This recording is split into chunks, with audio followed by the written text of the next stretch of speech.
Nako, eto na po mga kaubayan na nakarma na.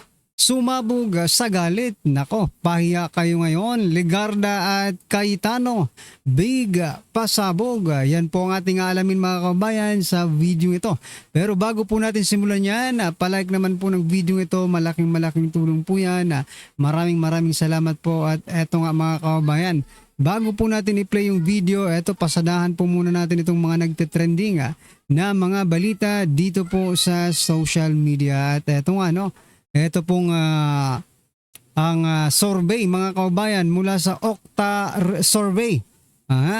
Sabi po dito, 4 sa bawat 5, no? 4 sa bawat 5 Pilipino hindi kumbinsidong magiging batay sa ebidensya ang desisyon ng Senado. Di ba? Ibig sabihin mga kaubayan, ilan yan? So 20% no? Ng bawat Pilipino, no? 4 sa 5 na Pilipino ay hindi naniniwala o hindi kumbinsido na magiging batay sa ebidensya ang kanilang desisyon. Kasi nga ngayon pa lang mga kaubayan ay parang gusto na nilang ma-convict di ba? Gusto na nilang ma-impeach si BP Sara. So paano pa po tayo maniniwala na sila po ay magbabase sa ebidensya? Kaya itong survey na ito mga kaubayan, this is correct, no? Batay sa survey na isinagawa noong April 20 hanggang 24, 2026, no? 19%, 19% hindi pala 20%, okay? 19% lamang ng mga respondents ang naniniwalang karamihan sa mga senador, senator judges ay magdidesisyon batay sa ebidensya. At umiiral na batas. Samantala, 81% na ang alinman sa hindi naniniwala o nananatiling hindi tiyak na magiging sa magiging paghusga ng Senado. Ibig sabihin, hindi po sila titingin sa ebidensya mga kaubayan, no? Kasi alam mo, mararamdaman mo naman na itong mga senator judges na ito, especially yung Cayetano ay yung Gatchalian Black, mga kaubayan, nakaano na sila nakaset na sila, kumbaga naka-mindset na sila. Iisa lang po ang kanilang kagustuhan mga kaubayan na mangyari. Yun po ay ma-impeach si BP Sara, di ba? Dapat nga dito kay Hontiveros mag-inhibit ito Bakit? Kasi mga kaubayan, no, may siya parang mayroon po siyang personal na personal na interest, no? Kumbaga conflict of interest. Kasi nga po, tatakbo po si Vice President Sara Duterte na presidente. 'Di ba? Pahayag na po. At eto rin si Senator Judge Hontiveros, 'di ba? Ay mayroon ding siyang plano na tumakbo bilang presidente. So, syempre, ikaw bilang kakandidato ka sa 2028, malamang mas gugustuhin mong mawala sa landas mo yung pinakamalakas na kalaban mo. Diba? Ayan mga kababayan, ano po ang inyong masasabi dyan? Just comment down below mga karbi natin. At eto. Nako, eto po. Si Erwin Tulfo, pahiya dito. Nasuplak po ni Sir Jason sa. Sabi po kasi dito ni Tulfo mga kababayan, sabi po sa balita, no? Tulfo iginiit na produkto ng trabaho ang kanyang 400 million na yaman. Ayan 400 million na yaman mga kaubayan sa pagtatrabaho lang. Aba, grabe Sa dami-dami ng broadcaster mga kaubayan, si Erwin Tulfo lang siguro ang kumita ng 400 million sa pagtatrabaho. Okay? Sabi naman po dito ni Sir Jason sa walang broadcaster na kumita ng 400 million sa broadcasting. I was once one of the top broadcasters and high-paid radio and television personalities. Pero hindi ko kinita iyang ganyan kalaking amount in my more than 40 years in the profession. Yan 40 years pa po yan pero hindi niya na-achieve yung ganyang ipon, no, na 400 million. Pero etong si Erwin Tulfo, mga kababayan, 'di ba? Parang kailan lang po natin silang nakilala itong mga Tulfo na sa broadcast sa mainstream media, 'di ba? Pero kumikita pala sila ng 400 million, mga kababayan. 'Di ba? Sa kanya lang 'yan, wala pa yung sa asawa niya, mga kababayan. Apat ang asawa nito, 'di ba? Sabihin natin may 100 million kada apat, kada isang asawa. Oh, di magkano na 'yon, mga kababayan? For another 400 million, aba. Halos billion pala ang ano nito, 'di ba? Kasi yung mga anak pa, aray ko, 'di ba? Pero what I'm trying, kidding aside, mga kababayan, no? What I'm trying to point out, hindi ba pwedeng imbestigahan ito? Ha? Kasi sobra naman po ang laki ng nito, 'di ba? 400 million sa broadcasting. Sige nga, mga kababayan, for example lang, sila Jessica Soho, yung 'di ba, yung iba pang mga broadcasting, mga kababayan, broadcast personalities, mga mainstream media personalities, no? Sige nga, ikumpara nyo nga yung ano ninyo, yung sweldo ninyo dito sa sweldo po ni ni Erwin Tulfo. Kung talaga bang po, sabi kasi dito ni Sir Jason sa 40 years hindi niya kinita yan, no? O kayong mga more than 40 years na sa industry ng mainstream media, broadcasting, kumita po ba kayo ng ganyang kalaki? Iba po kasi yung naiisip natin, baka totoo po yung mga mali-malitang yan, mga kaubayan, di ba? Ano po ang masasabi niyo dyan, mga kababayan? Just comment down below. At eto pa, mga kababayan, Erwin Tulfo pa rin. Patungkol naman po ito sa flood control, mga kababayan. Sabi po dito kasi ni Erwin Tulfo nagtatanong kung dapat bang flood control lang ang sentro ng mga investigasyon. Mag-iimbestiga tayo. Pero the question is, iikot na lang ba ang mundo natin sa flood control? Can't we move forward? Sabi niya po. Marami pa namang problema na dapat imbestigahan, sir. Nako. Isa lang masasabi ko dito. Sir, di ba? Pwede ba unahin niyo yung flood control? Kasi yan po ang pinakaunang problema eh. Yan po ang pinakamalalang problema ng ating bansa. Isipin niyo trilyon po ang ninakaw sa kaban ng bayan, tapos mag-move forward kayo to another problem. I-solve nyo po muna yung problemang ito. Diba? Sa bagay, mahirap po itong i-solve ni Senator Raffy Tulfo sapagkat siya mismo, mga kababayan, ay sinasabi na nadeliveran. No? Kaya wag ka nang magsalita. Mas maigi pa po, Senator Erwin Tulfo, wag ka nang magsalita. Kung ang mga sasabihin mo lang din naman ay hindi ikatutuwa ng taong bayan.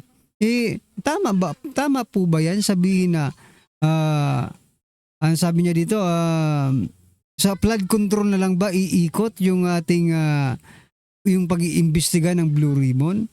Diba?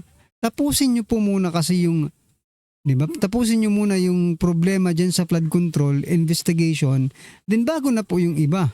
Diba? I know we have so many problems, mga kababayan. Sa sobrang dami ng problema ng ating bansa, pati yung mga tao na dapat mag-solve ng bansa ay problema rin ng bansa natin. Diba? Tulad ninyo. Diba? Tulad mo, Senator Erwin Tulfo, tulad ni President Bongbong Marcos Jr., ni Romualdez at ng iba pang mga congressman at senators. Diba? Imbis na kayo ang mag-solve ng problema, kayo patuloy ang nagiging problema ng ating bansa, mga kababayan. Diba? Alright, at ito pa nga, mga kababayan, last po natin ipag-uusapan ito bago po natin i-play yung video.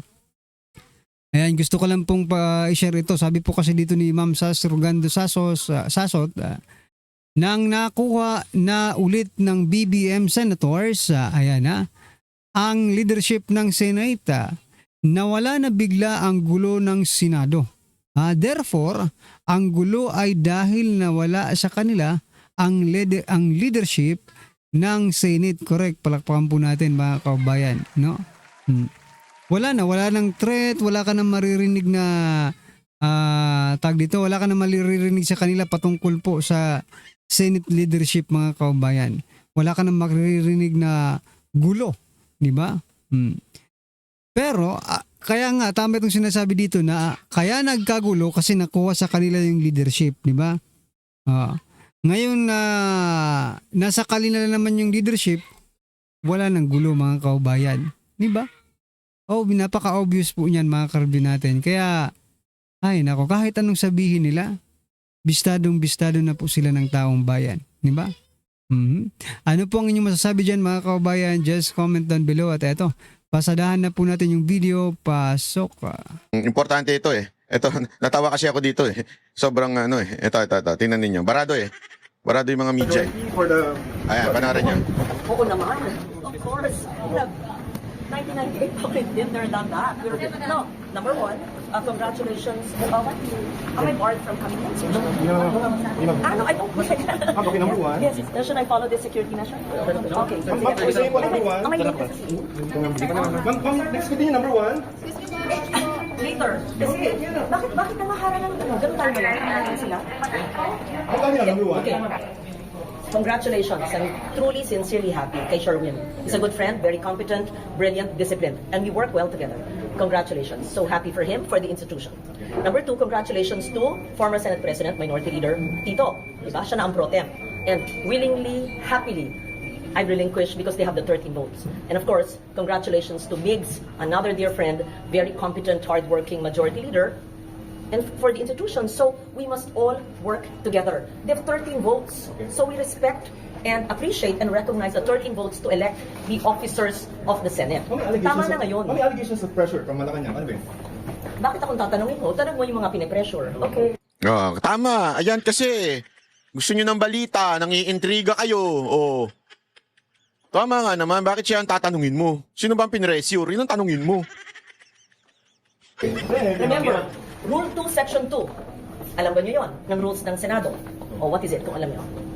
Dapat alam nyo, pag nagtatanong kayo, dapat alam nyo. Ay, ang tatanga-tanga ninyo. Barado yung mga media. Tanga-tanga. Hindi nyo alam? Hindi ninyo alam kung ano yon? Section 2, Rule 2? Ng boto ng Senate, officers, ay dapat all of its member. All. The keyword is all. Pag sinabi bang all, lahat? O konti lang? O yung mga nag-a-attend lang? Di ba sinabi all? Wala naman sinabing all that is attending. All that is not yet suspended. O all that is not jailed. Alinaw-linaw doon, all. Ino niyan, bobo. Inis ako. Daming bobo kasi dyan eh. Rule 2, Section 2. The officers of the Senate will be elected by a majority of all, A-L-L, its members. How many members are there in the Senate? Hindi po ba OL? All? Hindi nyo alam yun. Tanong kayo. Nagalit tuloy si Madam Lauren. If you count Jinggoy? How many members are there in the Senate? 24. Just answer me. What is half of 24? 12. What is a majority? Is it half or? That's one. Okay, so 13. They elected 13 today.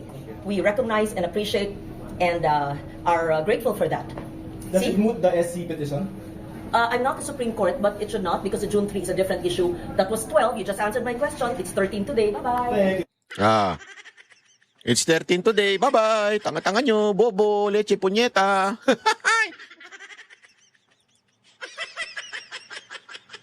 Ay, nako. Nako talaga, oo. Oh, ito. Thank you, ma'am. Next time, pag magtanong kayo, ayaw alam niyo yung rules, ha? Oh, may pahabol pa. Yari ka ngayon. Bobo. Do you welcome the new leadership po? How are you today, ma'am? For the new leadership, how are you? How are you again, ma'am? Sorry. Are you happy, ma'am? Are you supporting the new leadership, ma'am? May 13 na sila, di ba? Every day is a blessing. Oh, di ba? Paulit-ulit. Paulit-ulit, di ba? May 13 na. Ano ba gusto nyo? Yes. Thank you. Basta may 13. Matagal na, ano bang tanong yun? Ano pa ni Lauren tinanong nyo? Lagi naman kaming Sinusuportahan niyo, ma'am, yung bagong leadership po? May 13, di ba? Common sense, di ba? What's in the rules? Oh. What's in the Di Constitution? ba? Di We ba? have 13. Oh, common sense. Yan ang wala ang media. Yan ang wala ang media. Common sense. Di ba? Kaya kayo nababara eh. Oh. Ayan ang problema sa inyo. Yan ang problema sa inyo. Wala kayong commonwealth. Yan ang problema sa inyo. Isa pa, ulitin natin yun. Nakakatuwa yun eh. Bagong leadership po. May 13, di ba? Common sense, di ba? What's in the rules? What's in the Constitution? When you have 13, yun lang. So, pag hindi sumunod sa rules, doon lang naman kami may problema. Pero pag sumunod sa Constitution at sa rules, no problem. That's just how it is. Thank you, ma'am. No, di ba? Tanga-tanga nyo, wala kayong common sense eh. Bobo. Ako na magsasabi. Alam ko hindi nyo kayang sabihin yan, Senator Cayetano at saka tawag dito, at saka Loren Legarda. Hindi nyo masasabing bobo sa media. Ako na lang. Ang bobo kasi ng mga media eh. Bayaran na nga, bobo pa.